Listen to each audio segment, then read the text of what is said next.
Hi everyone, Joy Riggs here, author of Crockjack Man's and Hometown Boosters, the story of the Minnesota Music Band, which is about my great-grandfather, G. Oliver Riggs. Normally the Minnesota State Fair would be wrapping up this weekend, and it's not because of COVID, not going on at all.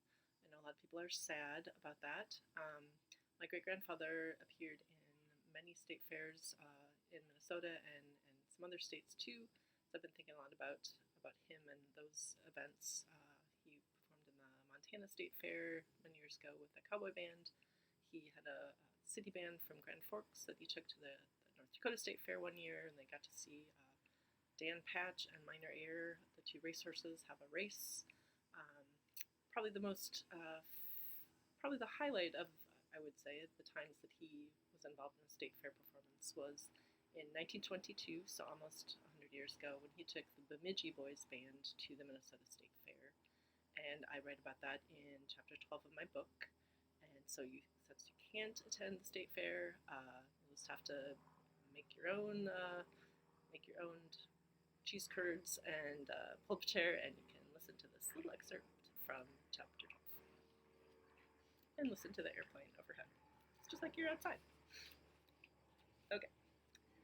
In May, the band boys donned their crisp white uniforms and gathered outside the armory for a photo. Two boys proudly held two new silver-plated sousaphones the city had purchased from the Harry B. J. Company of Chicago. Soon after, the band launched its summer concert series. The newspaper printed the photo and an article about the band on the front page. It said, "The success of this band is largely due to the untiring efforts of bandmaster G. Oliver Riggs. The boys themselves have shown rare ability and exceptional interest, but even they admit that able direction has done much for them. During the past few years, the band has grown rapidly, and at the same time, the musical value of the organization has been developed at a rapid pace. If arrangements can be made to have the Bemidji Juvenile Band at the Minnesota State Fair this fall, Bemidji will receive a good bit of publicity, both directly and indirectly, and those who hear the band will have an opportunity to enjoy real talent." Good news came in June. The State Fair Board offered to pay the band $800 to play at the fair. Bemidji officials accepted, although they had to raise an additional $750 to cover the trip costs. G. Oliver renamed the ensemble the Bemidji Boys Band, with the boys' unanimous support. The boys left for St. Paul at 4:30 in the morning on September 1st in a fleet of vehicles decorated with hand-lettered signs. They stopped for a chicken dinner in St. Albans Bay on Mille Lacs Lake, and by 9 o'clock that evening, they were encamped in 3 large tents at the State Fair campground. Jalver, Eiley, Ronald, and Percy stayed in their own smaller tent. The next 2 days were a whirlwind of activity. Escorted by mounted police, the band paraded in Minneapolis and St. Paul and serenaded the newspaper offices, a public relations move G. Oliver had perfected during his early days in Crookston. The promotion must have worked, because the band's 2-hour concert on Sunday in Minnehaha Park attracted 10,000 people, 3,000 more than the population of Bemidji. The boys were treated to a dinner that evening at the luxurious Ryan Hotel in St. Paul, followed by a picture show at the Metropolitan Theater.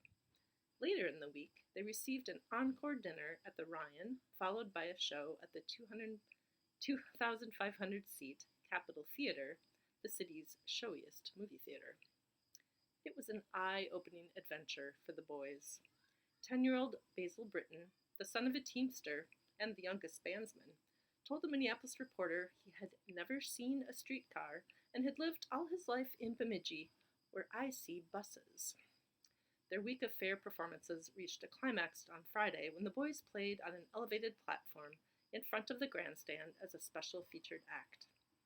2 days earlier, Vice President Calvin Coolidge gave a speech at the grandstand about farming prosperity using a $50,000 state-of-the-art amplified speaker donated for the week by the Northwestern Bell Telephone Company. 40 minutes into Coolidge's talk, audience members became restless and began walking out, causing the rattled politician to skip to the end. The 98-degree heat was later cited as the reason for the crowd's rude behavior. Using the same speaker, Tony Snyder, the fair's director of music, introduced the Bemidji Band as the best boys' band in the world.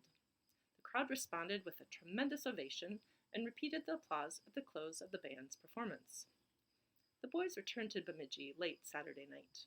Gialver had achieved impressive results that were touted far beyond the city limits.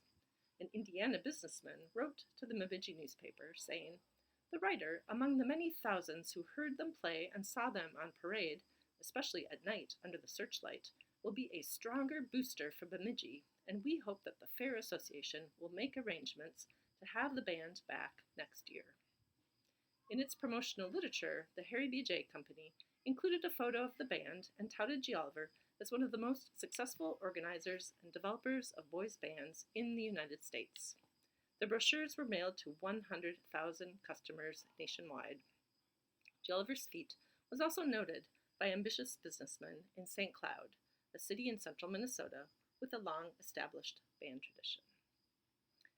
I will end the excerpt there. Gives a little foreshadowing about St. Cloud.